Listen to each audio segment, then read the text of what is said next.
Hello developers, आप सबका स्वागत है टेक डेवलपर्स हिंदी में। तो लास्ट वीडियो में हमने डिस्कस किया था कि हमारे जो फंडामेंटल्स होते हैं सी शार्प में वो क्या होते हैं कैसे क्या होते हैं। आइडेंटिफायर्स हैं, लिटरल्स हैं या वेरिएबल्स हैं। अगर आपको कुछ भी डाउट हो तो आप कमेंट कर सकते हैं। मैं आपको ज़रूर बताऊंगा।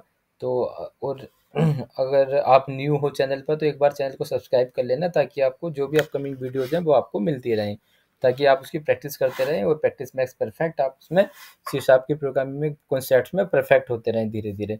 तो अब हम नेम स्पेस आज डिस्कस करेंगे। नेम स्पेस क्या होते हैं? तो नेम स्पेस क्या होते हैं ना, एक्चुअली देखिए सी शार्प में ना बहुत सारी क्लासेस बनाते हैं हम एक्चुअली, एज पर रिक्वायरमेंट जो भी हमारी ज़रूरत होती है। कि जैसे हमने कहते हैं कि अगर हम लॉगिन कर रहे हैं तो लॉगिन की अलग बना ली, यूज़र की अलग बना ली, एड्रेस के लिए अलग बना ली, तो काफ़ी क्लासेस हम बना लेते हैं। तो एक क्लास को दूसरी क्लास में हम कैसे यूज़ करें, उसके लिए क्या होते हैं, नेम स्पेसेस यूज़ होते हैं। हर एक क्लास का अपना एक नेम स्पेस होता है, वो यूज़र डिफाइन होता है। यूज़र अपना कुछ भी दे सकता है, ठीक है। तो क्या होता है कि यूज़र डिफाइन हमने नेम दिया, तो वो हम अगर मैं लॉगिन की यूज़र की क्लास में लॉगिन यूज़ करना चाहता हूँ तो किसके थ्रू करूँगा? नेम स्पेस के थ्रू होगा। और उसमें हम क्या यूज करते हैं, यूजिंग कीवर्ड के थ्रू करते हैं। और सबसे टॉप में जो हमारी क्लास होती है ना, उसमें जो भी हम हमारा जो भी पेज होता है उसमें सबसे टॉप में हम उसको यूज करते हैं, ठीक है। सबसे टॉप में हम उसको यूज करते हैं। और ये दोनों टाइप के होते हैं, यूजर डिफाइन भी होते हैं, सिस्टम डिफाइन भी होते हैं, ठीक है। यूजर डिफाइन भी होते हैं और सिस्टम डिफाइन दोनों टाइप के होते हैं। और बिल्ट इन टाइप्स भी होते हैं। और कुछ जो बिल्ट इन टाइप्स बने हुए होते हैं, जैसे system dot link you database connectivity के लिए, सिस्टम डॉट वेब, ये कुछ हमारे जो हमें सी शार्प या आपका डॉट नेट फ्रेमवर्क प्रोवाइड करता है और जिसको हम सिर्फ यूज़ करना होता है, वो हमारे बिल्ट इन टाइप्स होते हैं हमारे, ठीक है। और इसका सबसे अच्छा एडवांटेज ये है कि हम अगर हमने हमारी मतलब दो क्लासेस हैं, दो क्लासेस में जो है सेम नेम है, दोनों क्लास के सेम नेम है, तो हम उसको नेम स्पेस के थ्रू मतलब डिफ्रेंशिएट कर सकते हैं। दोनों क्लास मतलब दोनों ए बी सी करके हमारी दोनों क्लासेस हैं, दो क्लास हैं, लेकिन नेम स्पेस उनके डिफरेंट हैं। तो हम उसको आसानी से कह सकते हैं कि ये उस नेम स्पेस की है, ये उस नेम स्पेस की है। तो नेम स्पेस का ये एक बहुत बड़ा एडवांटेज होता है। इसमें क्या होता है कि हम किस क्लास को यूज़ कर रहे हैं, यूज़ कर रहे हैं, ये हम नेम स्पेस के थ्रू ही बता सकते हैं, ठीक है। तो name spaces are user define as well as system define, दोनों तरीके के होते हैं। यूजर डिफाइन में क्या होता है, यूजर डिफाइन में क्या होता है कि यूजर डिफाइन में क्या होता है, पहले एक नेम स्पेस, जैसे क्लास बनाते हैं ऐसी नेम स्पेस एक प्री डिफाइंड कीवर्ड होता है, स्पेस देख के, इसके बाद स्पेस देख के कर्ली ब्रेसिस में उसका नाम होता है, ठीक है। जो भी कर्ली ब्रेसिस में नाम देते हैं, हम कुछ भी नाम दे सकते हैं, यूजर डिफाइन होता है हमारा नाम। और इस तरीके से इसका एक सिंटैक्स होता है, ठीक है। ये नेम स्पेस और उसके बाद इसका नाम नेम स्पेस का। उसके बाद नेम स्पेस में जो भी आपको क्लास बनानी है, इंटरफेस बनाना है, इनम बनाना है, ये स्ट्रक्ट बनाना है, तो यहाँ पर एक इसका नेम हो गया। आप इन क्लासेस को जहाँ भी यूज़ करना चाहोगे इस नेम स्पेस के थ्रू ही यूज़ करोगे, ठीक है। आगे हम देखते हैं, ये हम बाद में डिस्कस करेंगे कि बाय डिफ़ॉल्ट क्या होता है, पब्लिक होता है, प्राइवेट, ये हमारे एक्सेस स्पेसिफायर है। जल्दी अगली वीडियो आपको इसके ऊपर मिल जाएगी। तो अब हम इसको ना एक प्रैक्टिकली देख लेते हैं, ठीक है ना, नेम स्पेस किस तरीके से यूज़ होते हैं, मैं यूज़र डिफाइन भी और सिस्टम डिफाइन भी। अब अगर मैं सी शार्प पे आता हूँ, ठीक है, सी शार्प में आपको दिखाऊँ यहाँ पर ना, ये यूजिंग डॉट सिस्टम, ये क्या है, हमारा सिस्टम डिफाइन है। क्योंकि हम यहाँ जो कंसोल यूज़ कर रहे हैं ना, ये देखो सिस्टम डिफाइन की है, ठीक है। यूजिंग कीवर्ड के थ्रू है, यूजिंग हमारा प्री डिफाइंड कीवर्ड है, ठीक है। अगर मैं इसको कमेंट मतलब हटा देता हूँ यहाँ से, अगर मैं इसको लाइन को यहाँ से हटा देता हूँ, ठीक है, तो ये देखिए यहाँ पर ना एरर आ गई, ठीक है। और ये वो चीज़ है कि आप इसको ना यूजर डिफाइन नहीं बना सकते हो कंसोल को। ये क्या है, ये हमें सी शार्प अपने ऑटोमेटिक बनी हुई चीज़ दे रहा है। तो अगर हम इसको जब तक हम यूजिंग सिस्टम को यूज़ नहीं करेंगे ना, सिस्टम को यूजिंग करके, ठीक है, तब तक क्या हम कंसोल यूज़ नहीं कर सकते। तो ये हमारा सिस्टम डिफाइन होता है।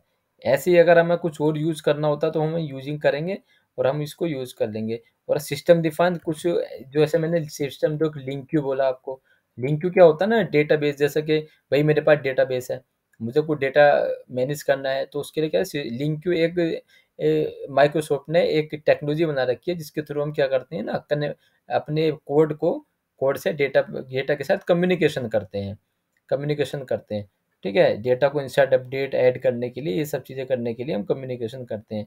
और अगर कुछ खुद जैसे यहाँ कैसे गेट करते हैं सिस्टम डिफाइंस को, टूल्स में जाते हैं, न्यूगेट पैकेज मैनेजर करते हैं, मैनेज न्यूगेट पैकेज को सोल्यूशन करते हैं। तो आपको क्या होगा, ये वाली स्क्रीन मिल जाएगी यहाँ पर। ठीक है, न्यू गेट पैकेज। देखिए जैसे मैंने सिस्टम डॉट लिंक क्यू किया तो ये आ गया।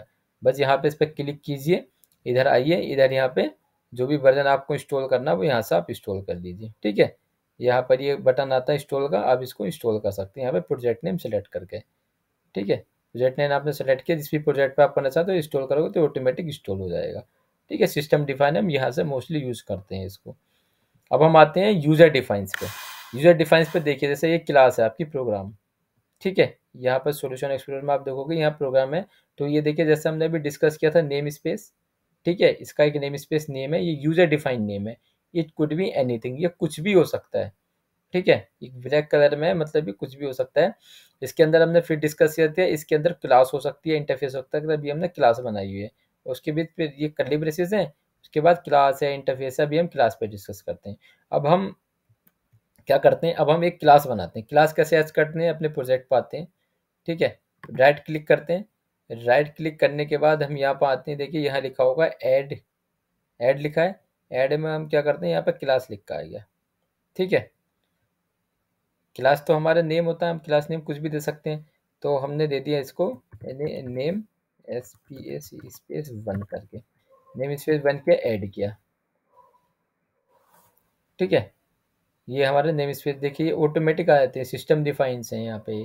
सिस्टम डिफाइन सारे के सारे नेम स्पेस यूजिंग करके आ जाते हैं, इनकी ज़रूरत नहीं है हमें, हम इनको अभी हटा देते हैं। ये हमारी क्लास हो गई। ठीक है, हम इसके आगे पब्लिक लिख देते हैं अभी बात करने के लिए। देखिए यहाँ पर ना इसका नेम स्पेस क्या है, नेम स्पेस आया।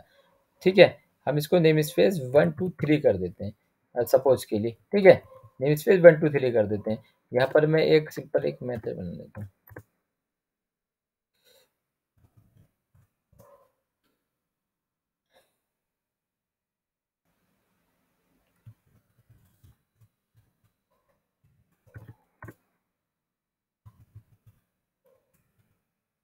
ठीक है, ये कंसोल पब्लिक वॉइड में हेलो हमने मेथड बना लिया यहाँ पे, कंट्रोल के डी किया इसको नेम स्पेस में, और ये कंसोल CONSOLE कंसोल डॉट। ठीक है, ये कंसोल हमें यूजिंग डॉट सिस्टम है ना, हमें लेना पड़ेगा यहाँ पे। ठीक है, यूजिंग डॉट सिस्टम क्योंकि कंसोल में आता है, कंसोल डॉट राइट लाइन। और ये हम क्या करेंगे, नेम स्पेस 1 क्लास कोल्ड, ऐसा करके हम लिख लेते हैं सपोज करो। ठीक है, CALLED। ठीक है, नेम स्पेस कंसोल कोल्ड करके लिख लिया हमने। ठीक है, अब मुझे क्या करना है ना इस क्लास को। ठीक है, ऐसी हम कितनी क्लासेस भी बना सकते हैं, मैं जैसे यूजर डिफाइन आपको बता रहा हूँ कि इस क्लास को अब मुझे यूज करना है प्रोग्राम क्लास में। ठीक है, अब मुझे इसमें करना है प्रोग्राम क्लास में। तो देखो मैं अभी आपको एक सिंपल एग्जांपल दिखा रहा हूँ। नेम स्पेस मैंने लिया, ये एक ऑब्जेक्ट होता है। ठीक है, अभी मैं बना रहा हूँ क्योंकि मुझे आइडिया है। ठीक है, आपको नहीं है तो धीरे धीरे हो जाएगा। अभी देखिए एरर दे रहा है। ठीक है, एरर दे रहा है क्योंकि इसको मिल नहीं रहा है। अब मैं क्या करूँगा यहाँ पे ना इसकी ये एक साइलेंसर देखिए, यूजिंग नेम स्पेस 1 2 3। ये 1 2 3 हमारा क्या है, यहाँ पर आप देखोगे तो 1 2 3 हमारा क्या है, यस 1 2 3 ही है। तो हमें नेम स्पेस के थ्रू पता चल रहा है कि हमें कौन सी क्लास का यूज करना है। तो हमने क्या किया, यस हमें क्या कर दिया 1 2 3 ही चाहिए। तो हमने नेम स्पेस 1 2 3 यहाँ पे दे दिया, तो ये डिक्लेयर हो गया। और कंसोल डॉट लाइन में हमने ये नेम स्पेस को यहाँ पे प्रिंट कर दिया। ठीक है, इसकी वैल्यू को हमने दे दिया, अब जो भी इसकी वैल्यू होगी यहाँ पे प्रिंट हो जाएगी। ठीक है, नेम स्पेस की। तो इस तरीके से अब मैं इसको अगर रन करता हूँ ऐसा नेम स्पेस को, तो ये इस तरीके से, तो ये हमारा यूज़र डिफाइन होता है कि हम यूज़र डिफाइन। तो ये हमारी यूजिंग क्या हो गया, यहाँ पर यूज़र डिफाइन हो गया, और ये सिस्टम डिफाइन हो गया जो हमें C# ऑटोमेटिक प्रोवाइड करके दे रहा है। ठीक है, तो इस तरीके से देखिए ये नेम स्पेस यहाँ पे हमारा जो भी नेम स्पेस था वो यहाँ पे प्रिंट हो गया। ठीक है, तो इस तरीके से हमारा नेम स्पेस का इतना बड़ा यूज है कि भाई किस क्लास का क्या नेम स्पेस है वही हम मतलब यूज करते हैं, किस नेम स्पेस को किस क्लास में यूज करना है। तो क्लास जो यूज होती है हमारी नेम स्पेस के अकॉर्डिंग होती है। ठीक है, तो ये होता है। और बाकी ये सिस्टम डिफाइन होते हैं कुछ, ये हम ये तो आप जैसे जैसे प्रिपरेशन करते रहोगे वैसे वैसे समझ में आते रहेगा कि सिस्टम क्या होता है। जैसे हम देख रहे थे सिस्टम डॉट IO। ठीक है, ये कुछ चीज़ें हैं। सिस्टम डॉट लिंक जैसे हमने डिस्कस किया कैसे होते हैं। तो ये कुछ हमारे सिस्टम डिफाइन होते हैं। तो आई होप आपको समझ में आ गया होगा कि यूज़र डिफाइन कैसे यूज़ होते हैं और सिस्टम डिफाइन कैसे होते हैं। ठीक है? तो एक बार वीडियो को लाइक, शेयर और कमेंट करना, जो न्यू हो तो चैनल को सब्सक्राइब कर देना। अगली वीडियो जल्दी आपको मिल जाएगी और आई होप आपको समझ में आ गया होगा नेम स्पेसेस क्या होते हैं। तो जल्दी मिलती है एक नई वीडियो के साथ।